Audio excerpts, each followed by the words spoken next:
The Secret Garden by Frances Hudson Burnett. Chapter 4. Martha. When she opened her eyes in the morning, it was because a young housemaid had come into her room to light the fire, and was kneeling on the hearthrug raking out the cinders noisily. Mary lay and watched her for a few moments, and then began to look about the room. She had never seen a room at all like it, and thought it curious and gloomy. The walls were covered with tapestry, with a forest scene embroidered on it. There were fantastically dressed people under the trees, and in the distance there was a glimpse of the turrets of a castle. There were hunters and horses and dogs and ladies. Mary felt as if she were in the forest with them. Out of a deep window she could see a great climbing stretch of land, which seemed to have no trees on it, and to look rather like an endless, dull, purplish sea. "What is that?" she said, pointing out of the window. Martha, the young housemaid, who had just risen to her feet, looked and pointed also. "That there," she said. "Yes, that's the moor," with a good-natured grin. "Doesn't thou like it?" "No," answered Mary, "I hate it." "That's because thou'rt not used to it," Martha said, going back to her hearth. "Thou thinks it's too big and bare now, but thou will like it." "Do you?" inquired Mary. "Ay, that I do," answered Martha, cheerfully polishing away at the grate. "I just love it. It's none bare. It's covered with growing things, as smell sweet. It's fair lovely in spring and summer when the grows and broom and heathers and flower. It smells of honey and there's such a lot of fresh air.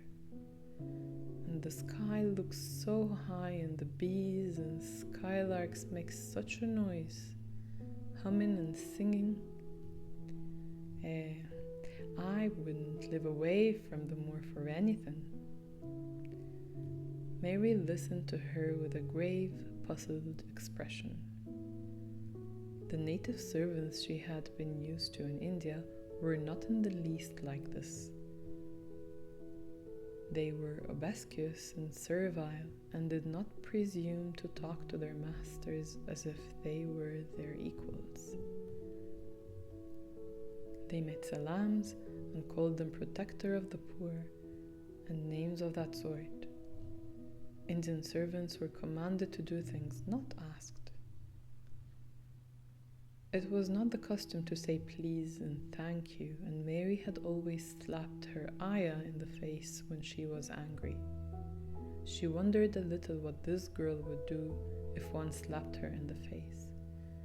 She was a round, rosy, good-natured looking creature, but she had a sturdy way which made Mistress Mary wonder if she might not even slap back, if the person who slapped her was only a little girl.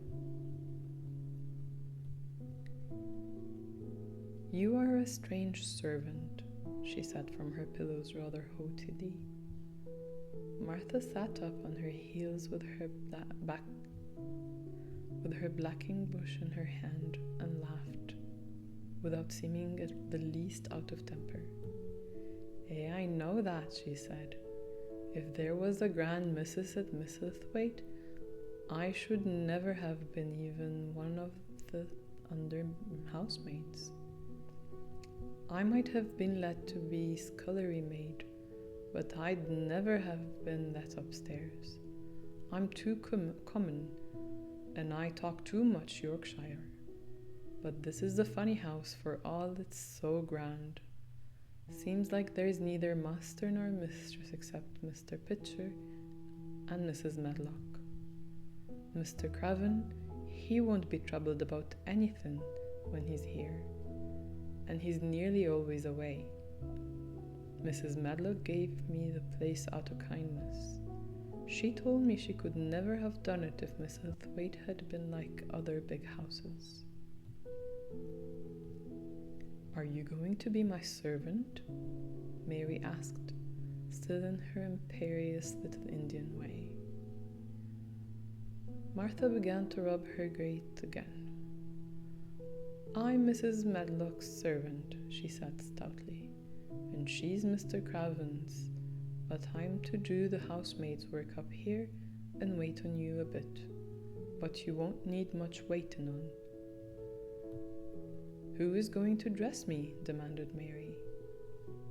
Martha sat up on her heels again and stared. She spoke in broad Yorkshire in her amazement. Canada dress Dyson? She said. What do you mean?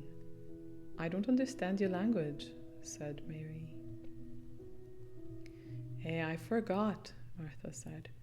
Mrs. Medlock told me I'd have to be careful or you wouldn't know what I was saying. I mean, can't you put on your own clothes? No, answered Mary quite indignantly. I never did in my life. My ayah dressed me, of course. Well, said Martha, evidently not in the least aware that she was impudent. It's time thou should learn. Thou cannot begin younger. It'll do thee good to wait on Dyson a bit. My mother always said she couldn't see why grand people's children didn't turn out fair fools.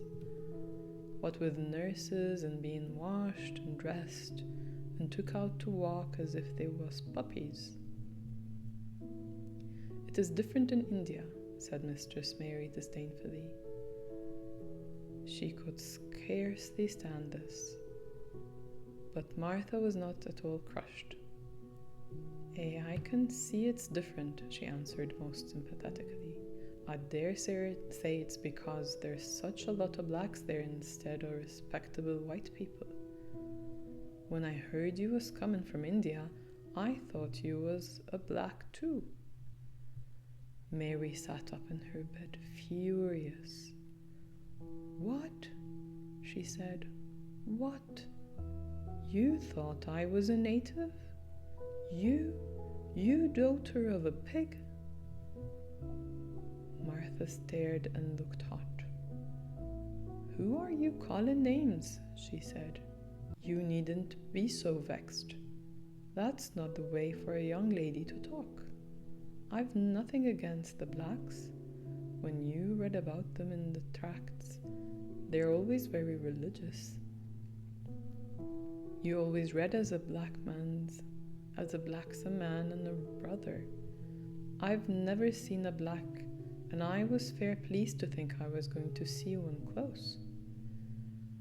When I came in to light your fire this morning, I crept up to your bed and pulled the covers back careful to look at you, and there you was, disappointedly, no more black than me, for all you're so yeller. Mary did not even try to control her rage and humiliation. You thought I was a native. You dared. You don't know anything about natives. They are not people. They're servants who must salam to you. You know nothing about India. You know nothing about anything. She was in such a rage and felt so helpless before the girl's simple stare, and somehow she suddenly felt so horribly lonely and far away from everything she understood and which understood her, that she threw herself face downward on the pillows and burst into passionate sobbing. She sobbed so unrestrainedly that good-natured Yorkshire Martha was a little frightened and quite sorry for her. She went to the bed and bent over her. "Hey, you mustn't cry like that there," she begged. "You mustn't for sure. I didn't know you'd be vexed. I didn't know anything about anything. Just like you said, I beg your pardon, miss. Do stop crying." There was something comforting and really friendly in her queer Yorkshire speech and sturdy way, which had a good effect on Mary. She had gradually ceased crying and became quiet. Martha looked relieved. "It's time for thee to get up now," she said. "Mrs. Medlock said I was to carry the breakfast. Mrs. Medlock said that I was to carry the breakfast and tea and dinner into the room next to this. It's been made into a nursery for thee. I'll help thee on with thy clothes if thou get out of bed. If the buttons are at the back, thou cannot button them up thyself." When Mary at last decided to get up, the clothes Martha took from the wardrobe were not the ones she had worn when she arrived the night before with Mrs. Medlock. "Those are not mine," said Mary. "Mine are black." She looked the thick white wool coat and dress over and added with cool approval, "Those are nicer than mine." "These are the ones thou must put on," Martha answered. "Mr. Craven ordered Mrs. Medlock to get them in London. He said I won't have a child dressed in black wandering about like a lost soul, he said. It would make the place sadder than it is. But put color on her." "Mother," she said, she knew what he meant. Mother always knows what a body means. She doesn't hold with black herself. "I hate black things," said Mary. The dressing process was one which taught them both something. Martha had buttoned up her little sisters and brothers, but she had never seen a child who stood still and waited for another person to do things for her as if she had neither hands nor feet of her own. "Why doesn't thou put on thy own shoes?" she said when Mary quietly held out her foot. "My ayah did it," answered Mary, staring.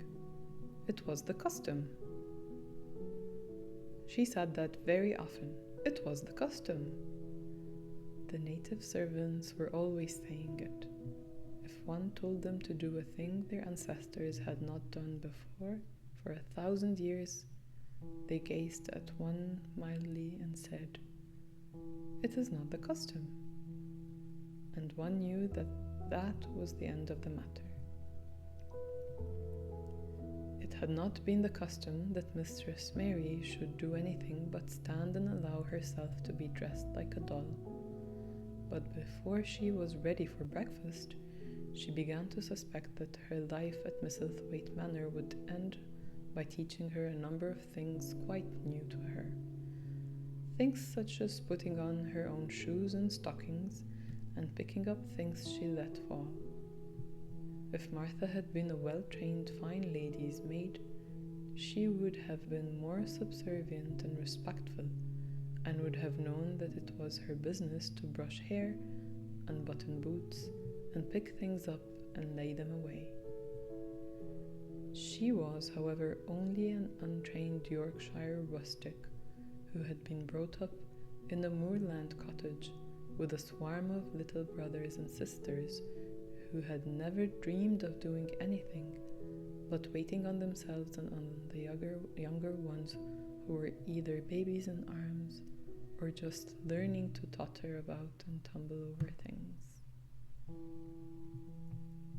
If Mary Lennox had been a child who was ready to be amused, she would perhaps have laughed at Martha's readiness to talk.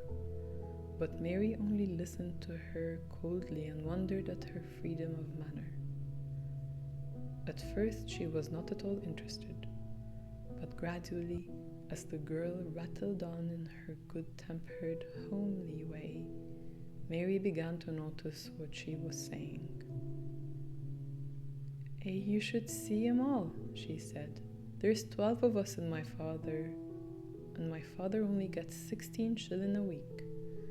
I can tell you my mother's put to it to get porridge for 'em all. They tumble about on the moor and play there and all day, and mother says the fresh air of the moor fattens them. She says she believes they eat the grass same as the wild ponies do. Our Dickon, he's 12 years old, and he's got a young pony he calls his own." "Where did he get it?" asked Mary. "He found it on the moor with its mother when it was a little one, and he began to make friends with it and give it bits of bread and pluck young grass for it. And it got to like him, so it follows him about and it lets him get on its back. Dickon's a kind lad, and animals like him." Mary had never possessed an animal pet of her own, and had always thought she would like one, so she began to feel a slight interest in Dickon. And as she had never before been interested in anyone but herself, it was the dawning of a healthy sentiment. When she went into the room which had been made into a nursery for her, she found that it was rather like the one she had slept in. It was not a child's room, but a grown-up person's room, with gloomy old pictures on the walls and heavy old oak chairs. A table in the center was set with a good substantial breakfast. But she had always had a very small appetite, and she looked with something more than indifference at the first plate Martha set before her. "I don't want it," she said. "That doesn't want thy porridge?" Martha exclaimed incredulously. "No." "That doesn't know how good it is. Put a bite of treacle on it, or a bit of sugar."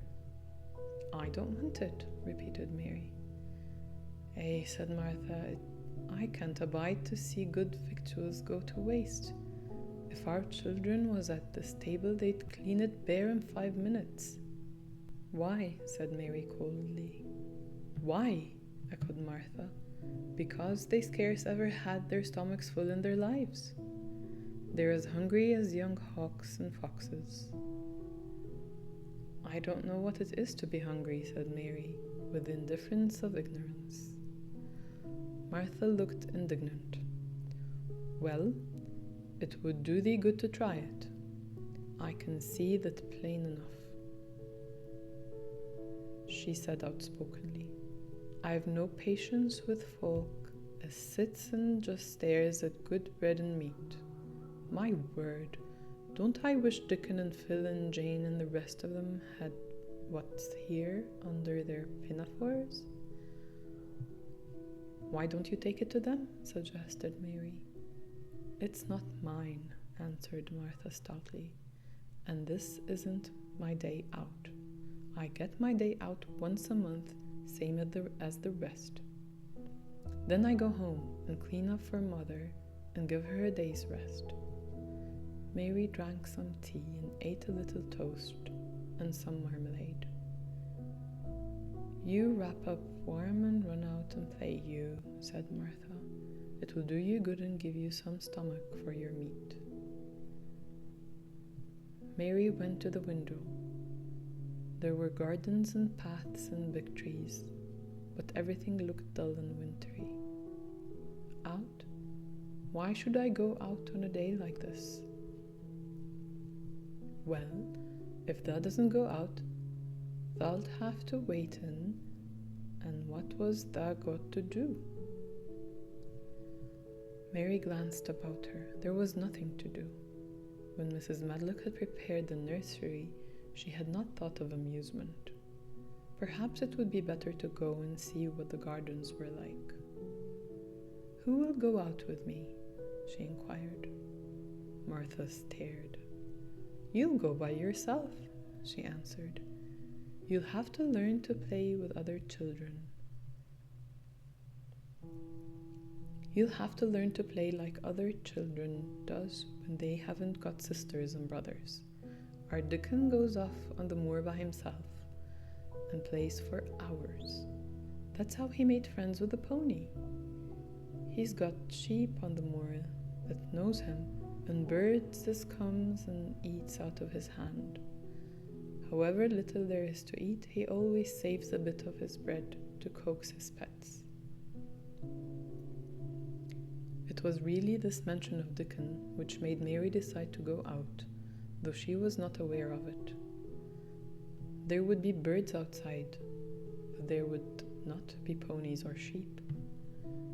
They would be different from the birds in India, and it might amuse her to look at them. Martha found her coat and hat for her, and a pair of stout little boots, and she showed her her way downstairs. "If that goes round that way, they'll come to the gardens," she said, pointing to a gate in a wall of shrubbery. "There's lots of flowers in summertime, but there's nothing blooming now." She seemed to hesitate a second before she added, "One of the gardens is locked up. No one has been in it for 10 years. "Why?" asked Mary, in spite of herself. Here was another locked door added to the 100 in the strange house. Mr. Craven had it shut when his wife died so sudden. He won't let no one go inside. It was her garden. He locked the door and dug a hole and buried the key. There's Mrs. Medlock bell ringing. I must run." After she was gone, Mary turned down the walk, which led to the door in the shrubbery. She could not help thinking about the garden, which no one had been into for 10 years. She wondered what it would look like and whether there were any flowers still alive in it. When she had passed through the shrubbery gate, she found herself in great gardens, with wide lawns and winding walks with clipped borders. There were trees and flower beds and evergreens clipped into strange shapes, and a large pool with an old grey fountain in its midst. But the flower beds were bare and wintry, and the fountain was not playing. This was not the garden which was shut up. How could a garden be shut up? You could always walk into a garden. She was just thinking this when she saw that at the end of the path she was following, there seemed to be a long wall with ivy growing over it. She was not familiar enough with England to know that she was coming upon the kitchen gardens where the vegetables and fruits were growing. She went toward the wall and found that there was a green door in the ivy and that it stood open. This was not the closed garden, evidently, and she could go into it. She went through the door and found that it was a garden with walls all round it, and that it was only one of the several walled gardens which seemed to open into one another. She saw another open green door, revealing bushes and pathways between beds, containing winter vegetables. Fruit trees were trained flat against the wall, and over some of the beds there were glass frames. The place was bare and ugly enough, Mary thought, as she stood and stared about her. It might be nicer in summer, when things were green, but there was nothing pretty about it now. Presently, an old man with a spade over his shoulder walked through the door leading from the second garden. He looked startled when he saw Mary, and then touched his cap. He had a surly old face, and did not seem at all pleased to see her.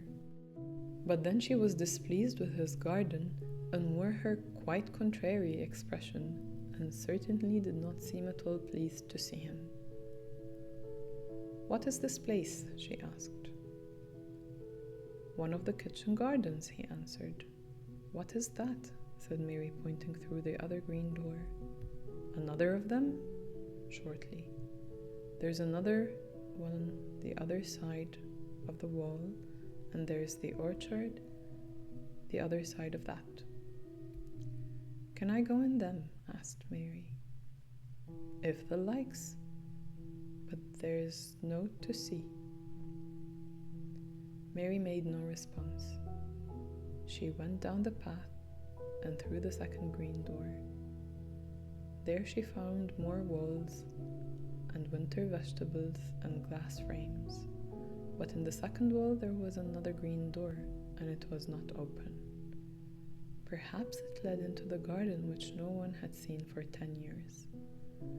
As she was not at all a timid child and always did what she wanted to do, Mary went to the green door and turned the handle. She hoped the door would not open, because she wanted to be sure she had found the mysterious garden. But it did open, quite easily, and she walked through it and found herself in an orchard.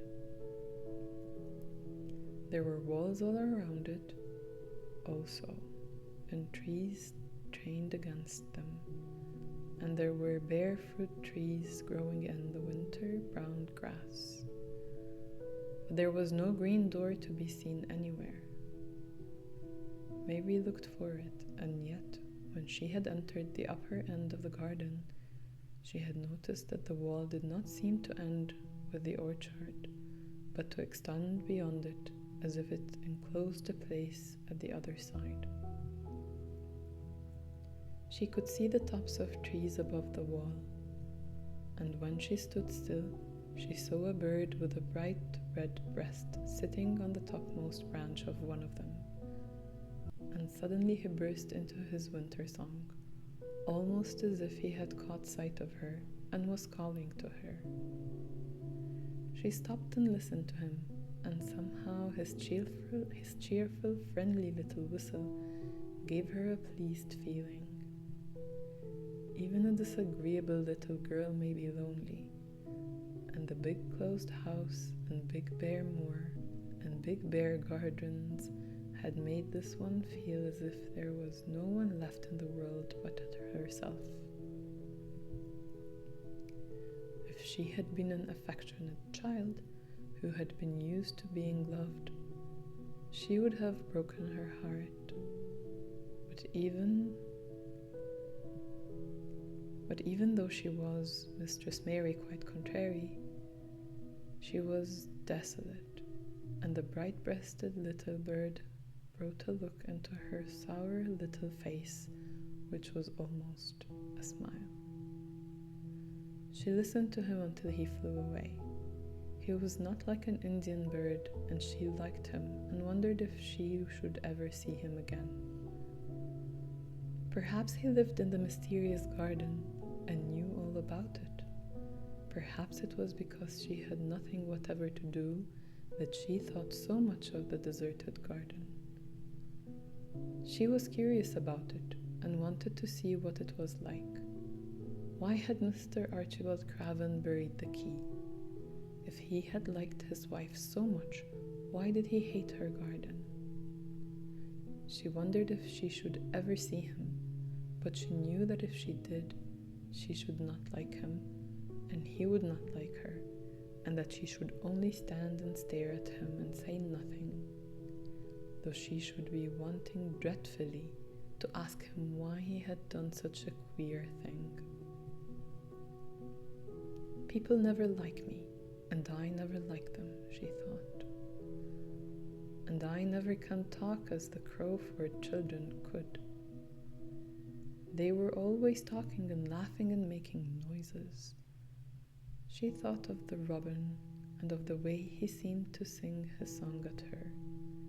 And as she remembered the treetop he perched on, she stopped rather suddenly on the path.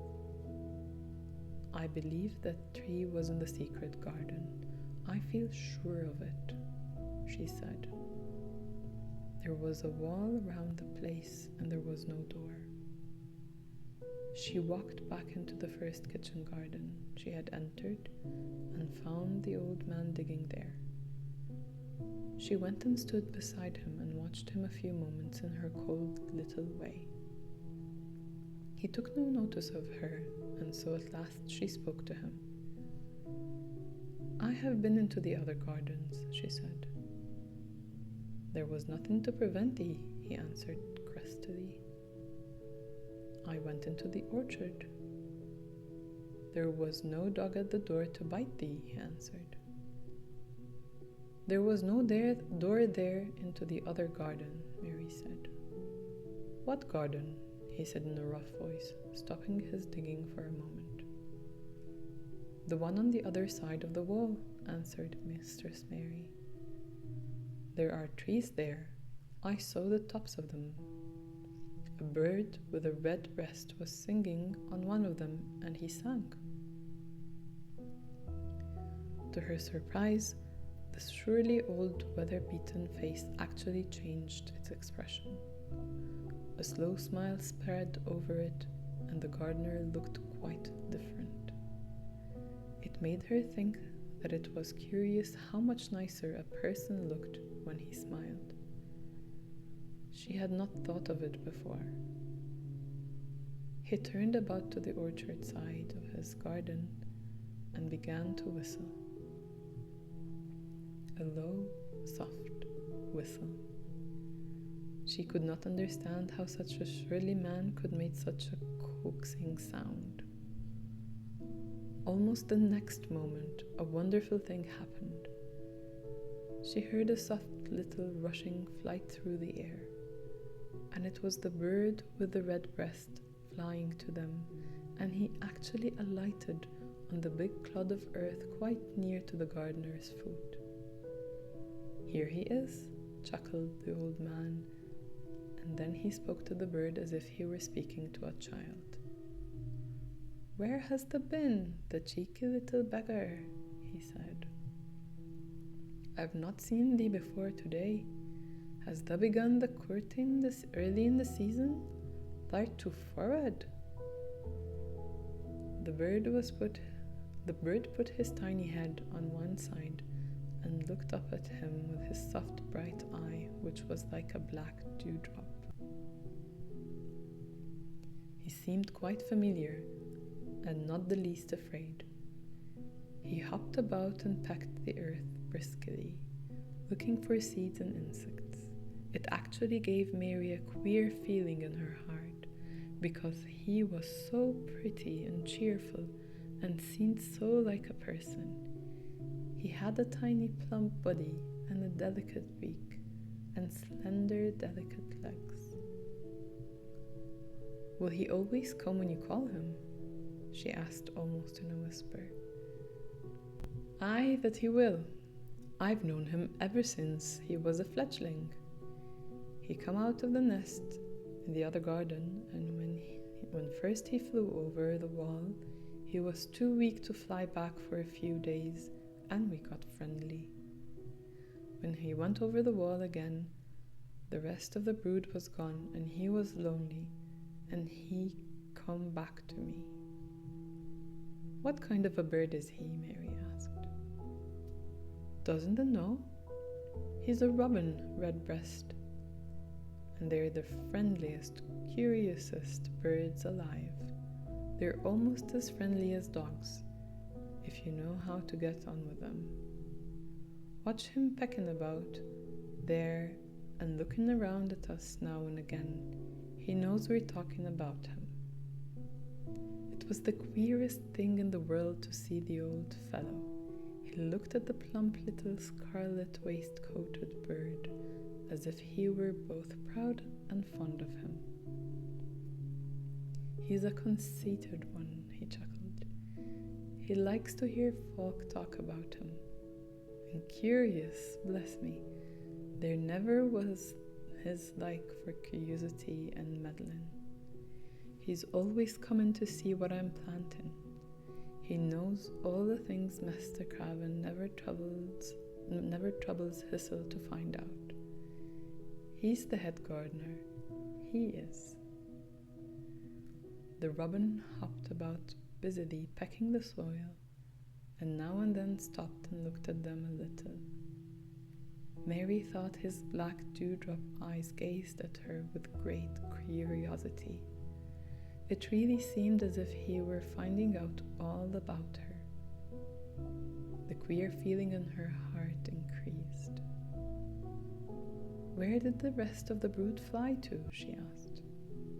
"There is no knowing. The old ones turn 'em out of their nest and make 'em fly, and they're scattered before you know it.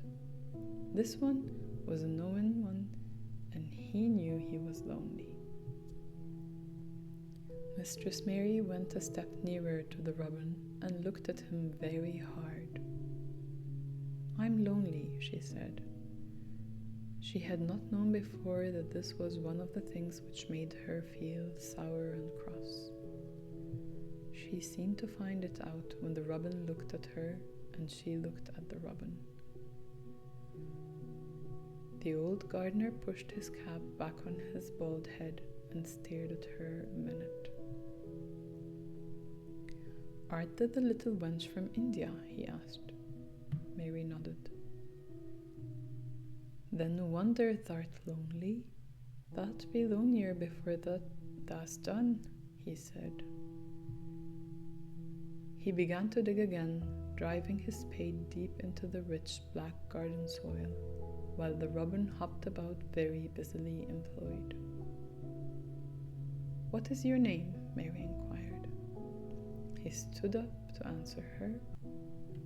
"Ben Weatherstaff," he answered, and then he added with a surly chuckle, "I'm lonely myself, except when he's with me," and he jerked his thumb toward the robin.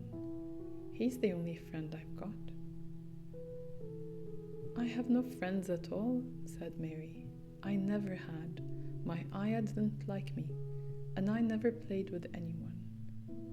It is a Yorkshire habit to say what you think with blunt frankness, and old Ben Weatherstaff was a Yorkshire moorman. "Tha and me are a good bit alike," he said. "We was wove out of the same cloth. We're neither of us good looking, and we're both of us as sour as we look. We've got the same nasty tempers, both of us, I'll warrant." This was plain speaking, and Mary Lennox had never heard the truth about herself in her life. Native servants always salamed and submitted to you whatever you did. She had never thought much about her looks, but she wondered if she was as unattractive as Ben Weatherstaff, and she also wondered if she looked as sour as he had looked before the robin came.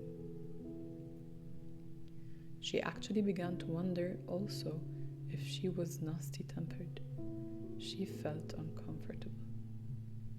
Suddenly, a clear, rippling little sound broke out near her, and she turned around. She was standing a few feet from a young apple tree, and the robin had flown onto one of its branches and had burst out into a scrap of a song. Ben Weatherstaff laughed outright. "What did he do that for?" asked Mary. "He's made up his mind to make friends with thee," replied Ben. "Dang me if he hasn't took a fancy to thee." "To me?" said Mary, and she moved toward the little tree softly and looked up. "Would you make friends with me?" she said to the robin, just as if she was speaking to a person. "Would you?" And she did not say it either in her hard little voice or in her imperious Indian voice, but in a tone so soft and eager and coaxing that Ben Weatherstaff was as surprised as she had been when she heard him whistle. "Why," he cried out, "thou said that as nice and human as if that was a real child instead of a sharp old woman. Thou said it almost like Dickon talks to his wild things on the moor." "Do you know Dickon?" Mary asked, turning around rather in a hurry. "Everybody knows him. Dickon's wandering about everywhere. The very blackberries and heather bells know him. I warrant the foxes shows him where their cubs lie, and that skylarks doesn't hide their nests from him." Mary would have liked to ask some more questions. She was almost as curious about Dickon as she was about the deserted garden. But just that moment, the robin who had ended his song gave a little shake of his wings, spread them, and flew away. He had made his visit and had other things to do. "He has flown over the wall," Mary cried out, watching him. "He has flown into the orchard. He has flown across the other wall, into the garden where there is no door." "He lives there," said old Ben. "He came out of the egg there. If he's courting, he's making up to some young madam of a robin that lives among the old rose trees there." "Rose trees," said Mary. "Are there rose trees?" Ben Weatherstaff took up his spade again and began to dig. "There was 10 years ago," he mumbled. "I should like to see them," said Mary. "Where is the garden door? There must be a door somewhere." Ben drove his spade deep and looked as uncompanionable as he had looked when she first saw him. "There was 10 years ago, but there isn't now," he said. "No door?" cried Mary. "There must be." "None as anyone could find, and none as in anyone's business. Don't you be a meddlesome wench and poke your nose where it's no cause to go. Here I must go on with my work. Get you gun and play you. I've no more time." And he actually stopped digging, threw his spade over his shoulder, and walked off without even glancing at her or saying goodbye.